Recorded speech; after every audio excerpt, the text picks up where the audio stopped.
Games are kind of microcosm of the outside world. That's why games were invented, that's why humans find it fun to play. There's a rich history of computers tackling board games.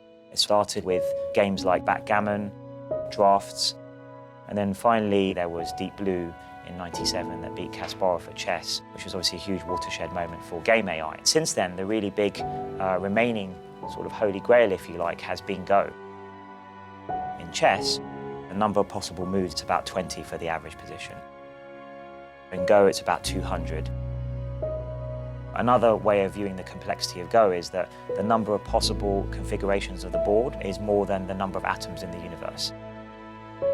If you ask a great Go player why they played a particular move, sometimes they'll just tell you it felt right. So the one way you can think of it is that Go is a much more intuitive game, whereas chess is a much more logic-based game. AlphaGo is our program to actually try and crack Go. We played the European champion Fan Wei in a 5-game match. We have an estimate of how strong a program is, but of course you never know. When you play a human player, they do all sorts of very interesting creative things that your programs don't necessarily do. So there's always an unknown. When we play the first game, I lose. Interesting. I think he was a bit stunned after the first game, and I think he was unsure as to whether he hadn't prepared enough or whether the program was really strong. I think after first game, maybe he don't like fight. He like play slowly, so it's why begin the second game, I fight. Do mistakes sometimes. Just give me confidence. I think maybe I'm right. It's why for another game I fight all the time. This. Now it's complicated. Now it's complicated. But I lose all my game.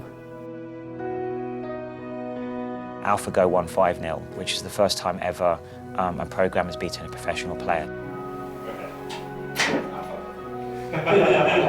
The way I see where we are now is that we've beaten the European champion now, and the next step for us is to try and challenge the legendary player Lee Sedol, who you can think of as the Roger Federer of Go.